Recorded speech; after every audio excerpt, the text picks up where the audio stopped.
ദേശീയ പണിമുടക്കിനിടെ SBI തിരുവനന്തപുരം ശാഖ ആക്രമിച്ച സംഭവത്തിൽ ഇടത് സംഘടനാ ജീവനക്കാർക്കെതിരെ വനിതാ ജീവനക്കാരുടെ പരാതി.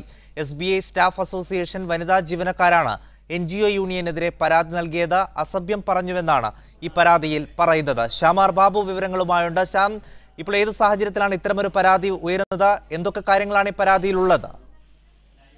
സായികുമാർ, ഈ സംഭവം നടന്ന ദിവസം, അതായത് പണിമുടക്ക് ദിവസം, ഈ ഒരു ബാങ്കിനുള്ളിലേക്ക് കടന്നു കയറിയവർ വനിതാ ജീവനക്കാരെ അസഭ്യം പറഞ്ഞുവെന്നാണ് വനിതാ ജീവനക്കാരുടെ പരാതി. സ്റ്റാഫ് അസോസിയേഷൻ ഇത്തരത്തിലൊരു പരാതി കൈമാറുകയും ചെയ്തിട്ടുണ്ട്.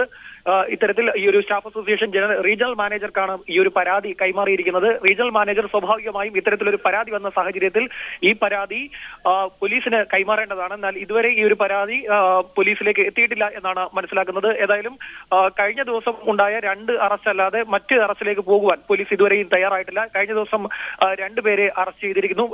ഒന്നാം പ്രതിയായിട്ടുള്ളത് ജില്ലാ പ്രസിഡന്റ് അനിൽകുമാറാണ്. NGO യൂണിയന്റെ അനിൽകുമാറാണ് ഒന്നാം പ്രതി. അദ്ദേഹത്തെ ഇതുവരെ അറസ്റ്റ് ചെയ്തിട്ടില്ല. അതുപോലെ തന്നെ സംസ്ഥാന കമ്മിറ്റി അംഗം സുരേഷ് ബാബുവിനെയും ഇതുവരെ അറസ്റ്റ് ചെയ്യാൻ പോലീസ് തയ്യാറായിട്ടില്ല. ഏതായാലും ഈ ഒരു 2 അറസ്റ്റിലായി ഈ കേസ് ഒതുങ്ങുമോ എന്ന സംശയമാണ് ഇപ്പോഴുള്ളത്. അതേസമയം NGO യൂണിയൻ തന്നെ ഈ ഒരു ബാങ്കിന്റെ ജീവനക്കാരുമായി ഒരു ഒത്തുതീർപ്പിനുള്ള ശ്രമവും ആരംഭിച്ചിട്ടുണ്ട്. നേരത്തെ ഇത്തരത്തിലുള്ള ഒരു ഒത്തുതീർപ്പ് ശ്രമം ആദ്യഘട്ടത്തിൽ തന്നെ ഉണ്ടായിരുന്നു. എന്നാൽ മാനേജർ ഉറച്ചു നിന്നതോടുകൂടിയാണ് ഈ കേസ് വലിയ നേതാക്കന്മാരെ കൊടുക്കുന്ന സാഹചര്യത്തിലേക്ക് പോയത്. ഏതായാലും ഇപ്പോൾ ഈ ഒരു പരാതി റീജിയണൽ മാനേജർ മുന്നിലേക്ക് എത്തിയിരിക്കുകയാണ്. ശ്യാം, ഇതിപ്പോൾ ഈ വനിതാ ജീവനക്കാർ നൽകിയ പരാതി പോലീസിന്റെ കയ്യിലേക്ക് എത്തുകയാണെങ്കിൽ ഒരുപക്ഷെ ഈ പ്രതിപട്ടികയിലുള്ള ആളുകൾക്ക് കൂടുതൽ കുരുക്കാകും എന്ന് തന്നെ പറയേണ്ടി വരില്ലേ? തീർച്ചയായും സായികുമാർ, ഒരു സ്ഥാപനത്തിൽ കടന്നു കയറി അവിടുത്തെ വനിതാ ജീവനക്കാരെ അസഭ്യം പറഞ്ഞു എന്നാണ് പരാതിയിൽ പറഞ്ഞിരിക്കുന്നത്. ഗുരുതരമായിട്ടുള്ള പരാതിയാണ്. ആ ഒരു പരാതി പോലീസിലേക്ക് എത്തുകയാണെങ്കിൽ തീർച്ചയായും പോലീസ് അതിൽ കേസ് പ്രത്യേകം FIR ഇടേണ്ടി വരും. ഇപ്പോൾ നിലവിലൊരു FIR നിലനിൽക്കുന്നുണ്ട്. അതായത് പൊതുമുതൽ നശിപ്പിച്ചു എന്നും ജീവനക്കാരെ കയ്യേറ്റം ചെയ്തു എന്നുമാണ് നിലവിലുള്ള FIR. ഇതിനു പുറമെ വനിതാ ജീവനക്കാരെ കയ്യേറ്റം ചെയ്തു എന്ന പേരിൽ മറ്റൊരു FIR കൂടി രജിസ്റ്റർ ചെയ്യേണ്ടി വരും.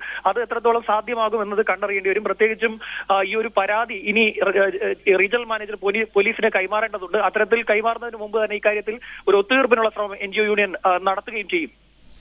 ശ്യാമാർ ബാബുവാണ് വിവരങ്ങൾ നൽകിയത്. വനിതാ ജീവനക്കാർക്കടക്കം ഇത്തരം ഒരു പരാതിയുണ്ട്. പക്ഷേ അത് പോലീസിന്റെ കൈകളിലേക്ക് എത്തുകയാണെങ്കിൽ ഈ പ്രതിപട്ടികയിലുള്ള ആളുകൾക്കെതിരെ കുരുക്കുമുറുകും എന്ന് വേണം മനസ്സിലാക്കാൻ. ഇന്ന് 2 പേരുടെ ജാമ്യാപേക്ഷ കൂടി പരിഗണിക്കുന്നുണ്ട്. 2 പേരിൽ കൂടുതൽ 15 ആളുകളാണ് ഇതിൽ പ്രതിപട്ടികയിലുള്ളത്. പക്ഷേ മറ്റാളുകളിലേക്ക് ഇതുവരെ അവരെ അറസ്റ്റ് ചെയ്യാനുള്ള നീക്കം പോലീസിന്റെ ഭാഗത്ത് നിന്ന് ഉണ്ടായിട്ടില്ല എന്നാണ് ശ്യാമ തിരുവനന്തപുരത്ത് നിന്ന് റിപ്പോർട്ട് ചെയ്യുന്നത്.